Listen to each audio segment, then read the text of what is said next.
पाया, गाड़ी पाया, गाय भैंसी पाया, तो सब तकिया रजाई पाया, सब कुछ पाई हुई चीज है। इसमें से आप कुछ सब कुछ पा लिया आपने।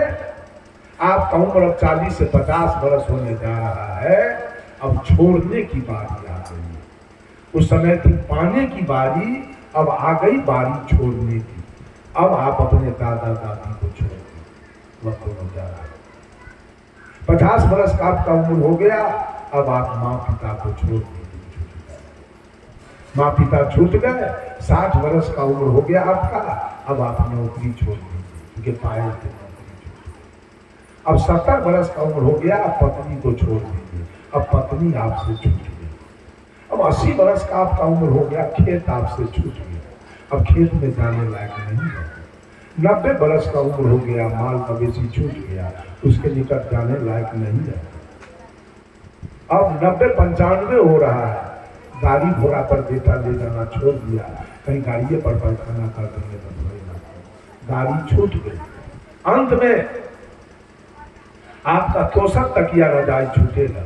बेटा बुतो कहेगा इसी पर पैखाना करते हैं, अथरू खखा रखते हैं, कोई अच्छा आदमी आता भी नहीं, उठा के वहां से धरती पर बिछौना कोई झोपड़ी में आता था, चले गए वहां जाने के बाद अब समय आ गया, आपका वो बिछावन छूट जाएगा।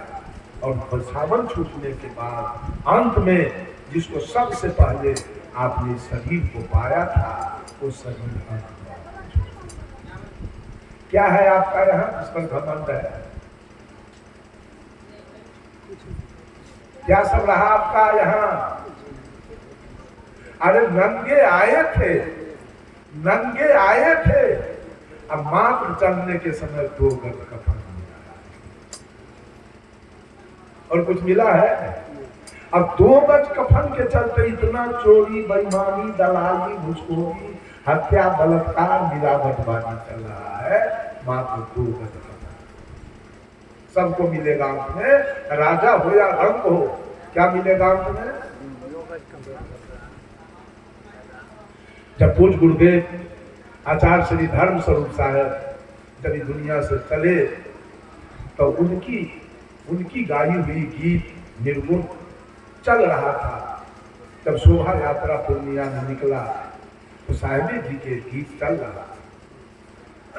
साहेब जी ने जीवन काल में गाया था, लो अपना जहां दुनिया वालों हम इस दुनिया को छोड़ चले, जो नाते रिश्ते जोड़े थे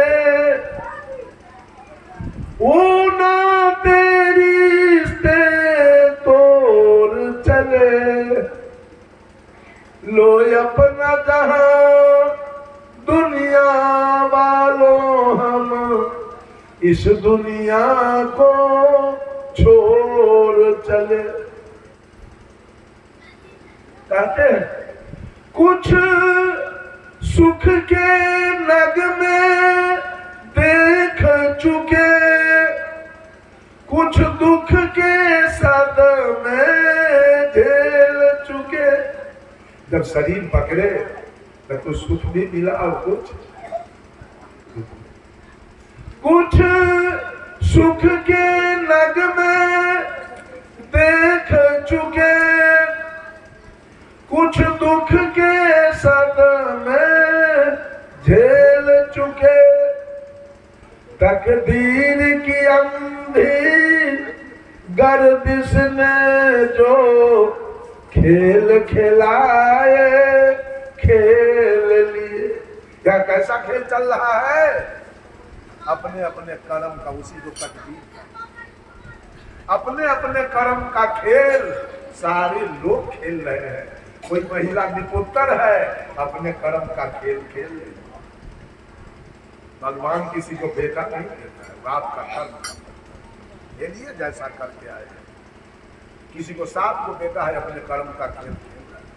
किसी को 50 बीघा जमीन है, अपने कर्म का खेल खेल रहा है। और किसी को 10 कट्ठा महल वो अपने कर्म का खेल खेल। किसी का बेटा डॉक्टर इंजीनियर हो गया अपने कर्म का खेल खेल रहा है, और किसी का बेटा मजदूरी कर रहा है अपने कर्म का खेल। सब लोग अपने अपने कर्म का खेल, तब भोला बाबा धन दे देते। आदमी का बुद्धि, कबीर बाबा धन दे देंगे क्या? अगर ये लोग धन के दाता हैं तो अमेरिका वालों को धन कौन दिया है? वहां पर भोला बाबा नहीं। रूस वालों को धन कौन दिया? चीन वालों को धन कौन दिया? ऑस्ट्रेलिया अफ्रीका वालों को धन कौन दिया है? धन देगा कर्म।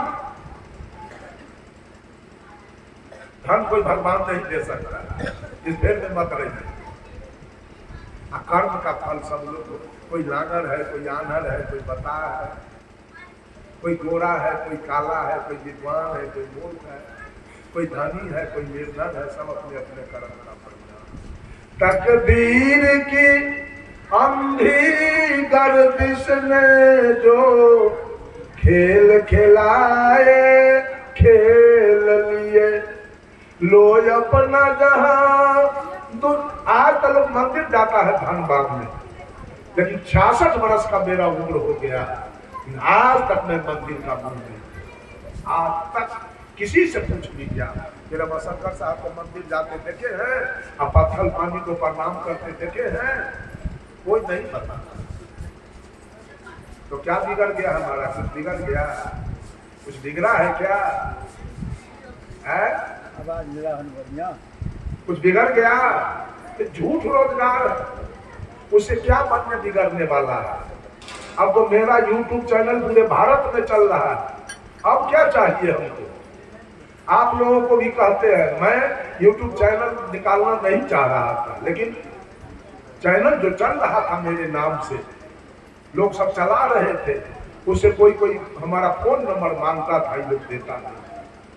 बहुत उपराग आया, तब मैंने अपना चैनल चलाया है। चैनल का नाम है रमाशंकर साहब ऑफिशियल चैनल। इसको आप लोग देखेंगे, सर्च करेंगे और सब्सक्राइब जरूर करेंगे। पैसा होगा तो फिर आप ही लोगों के सेवा में हम लगा देंगे पैसा, क्या करेंगे? जब चैनल से पैसा आएगा तो फिर सत्संग में, अभी गरैया मठ को मैं 1 लाख रुपया दे के आया कल, कुछ ही लड़का से मैं अपने सामने में 50,000 का गिट्टी और छड़ गिरवा दिया और कहा कि आज ले आओगे मालूम 50,000 का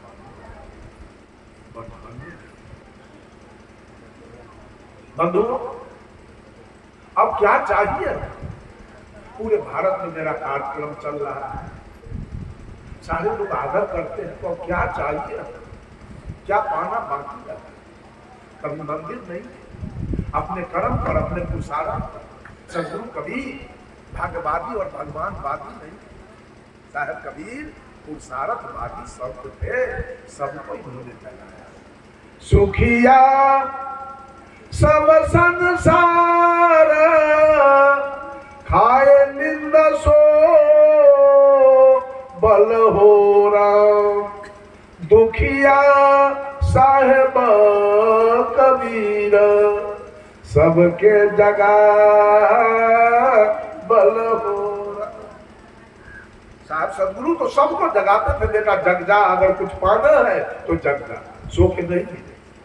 आज लोग मंदिर से पाना चाहते, इतना दिन से गए मंदिर। हमारा जो ईश्वरकन समाज है, जो SC ST है, उसके जीवन में कोई चढ़ाव आया?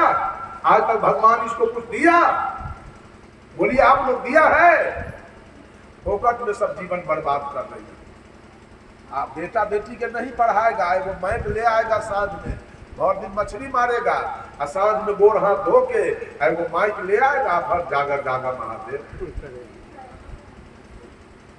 इससे कुछ मिलने उलने वाला नहीं है।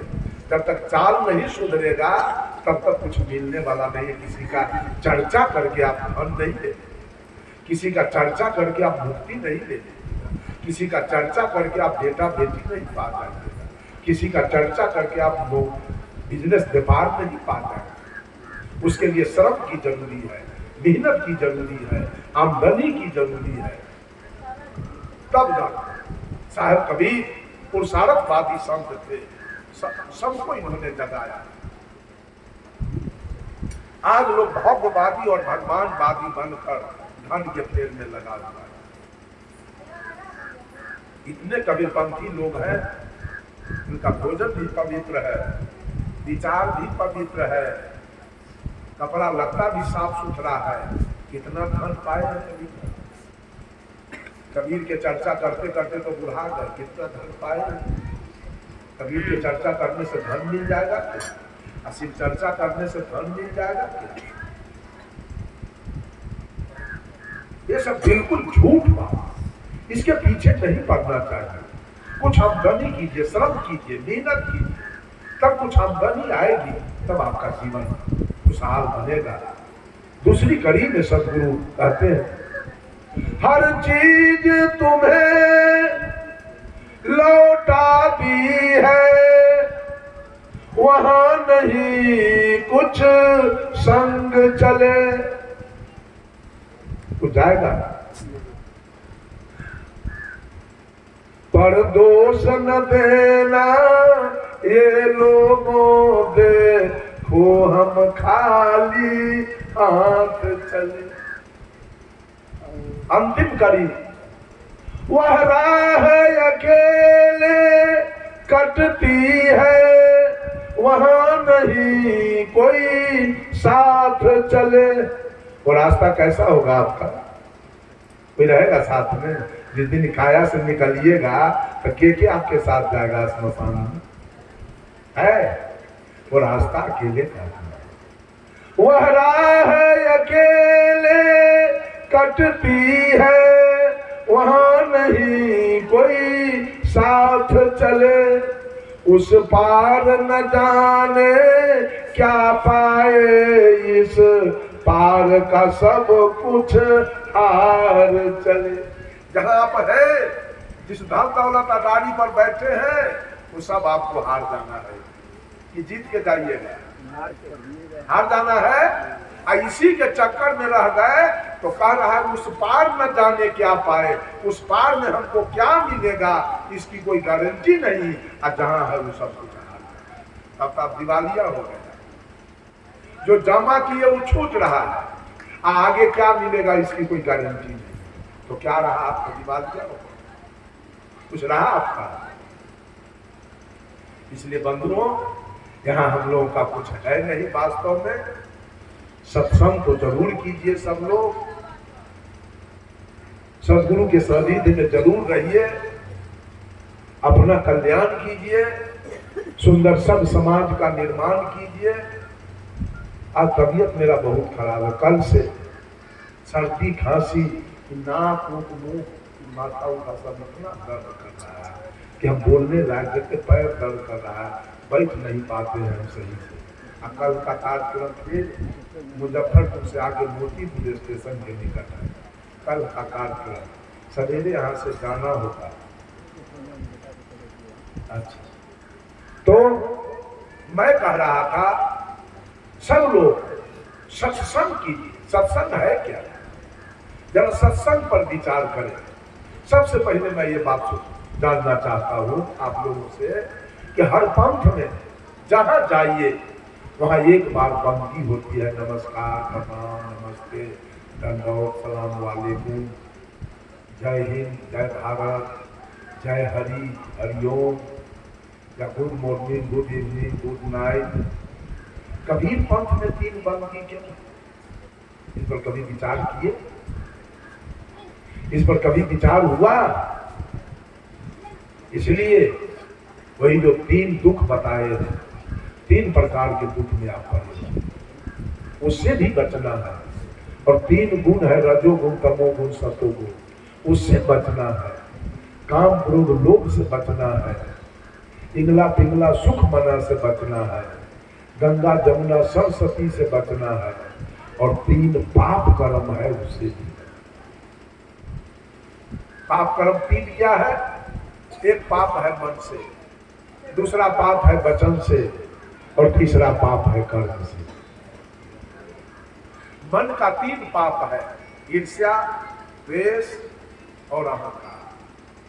आपके बगल वाला कोई इंजीनियर हो गया, डॉक्टर हो गया, कलेक्टर हो गया, आपको ईर्ष्या हो, कैसे हो? होगा नहीं ईर्ष्या। अब वाणी के द्वारा व्यक्त नहीं करेंगे लेकिन भीतर भीतर आप लगेंगे देखकर। चाहे वो 10 बीघा जमीन खरीद लिया, चाहे पक्का का मकान बना लिया, तो बगल वाले को ईर्ष्या। वो वाणी के द्वारा व्यक्त नहीं करेगा, कहेगा नहीं, लेकिन ईर्ष्या से चलेगा, करेगा ना। अब दूसरा है द्वेष।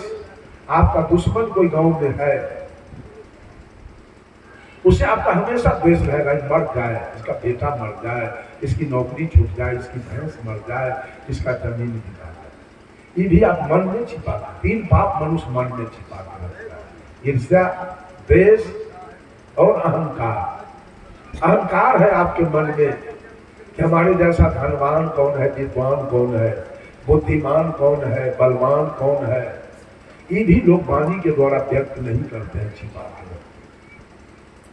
ये 3 पाप छिपा के रखते हैं। एक आदमी था जिसका उम्र 60 वर्ष का हो गया। 60 वर्ष का उम्र हुआ, एक भी बाल गोपाल नहीं। उसकी पत्नी अपने पति से कहती है, सुनते हैं क्या, अरे हमसे आपको वंश खानदान नहीं चला, एक दूसरी शादी कर लीजिए। पत्नी के कथनानुसार बेचारा दूसरी शादी किया। पत्नी आई, 1-2 साल बीते बीते छोटकी पत्नी से एक लड़का जन्मा। अब क्या खुशहाली का ठिकाना है। अब ये बताइए, भूसा चोकर सुधा दाना कौन गाय को मिलता है, गुहल के ना। जिस औरत से बेटा हुआ उसका भोजन कुछ और हो गया, आई बरकी के सूखल रोटी सब्जी। अब तो दोनों सौतीन में रात दिन कपड़ फोड़ौल लड़ाई होना शुरू हो गया।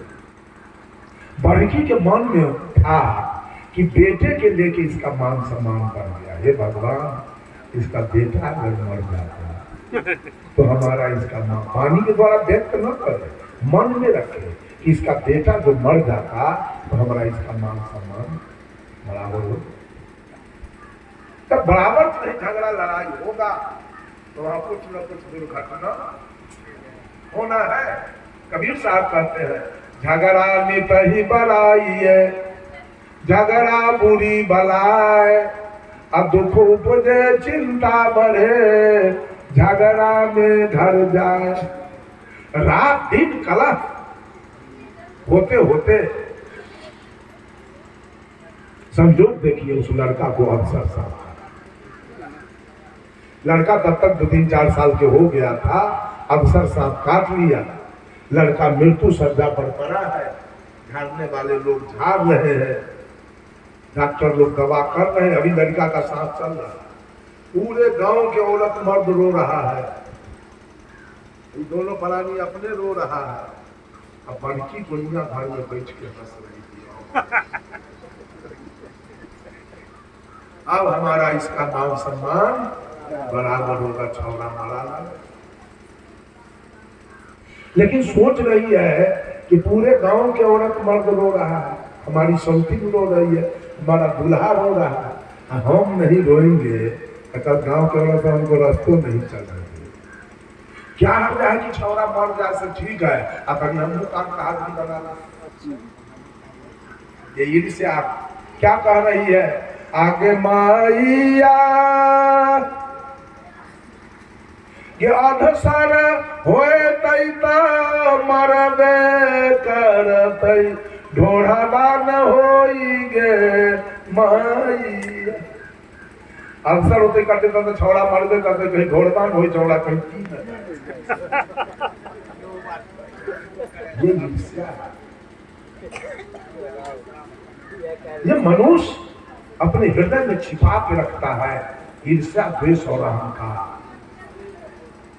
हम पहली बंदगी सदगुरु से करते हैं, सदगुरु आपका चरण छूकर मैं संकल्प लेता हूं, मैं प्रतिज्ञा करता हूं, मैं कसम खाता हूं कि आज से किसी के प्रति अपने हृदय में ईर्ष्या, द्वेष और अहंकार नहीं। पहली बंदगी समर्पित हो गई आपकी। दूसरी बंदगी है, दूसरा पाप है वचन का। वचन का 3 पाप है, गाली देना, झूठ बोलना और निंदा करना। तो दूसरी बंदगी हम सदगुरु से करते हैं। सदगुरु, आपका चरण छूकर मैं प्रतिज्ञा करता हूं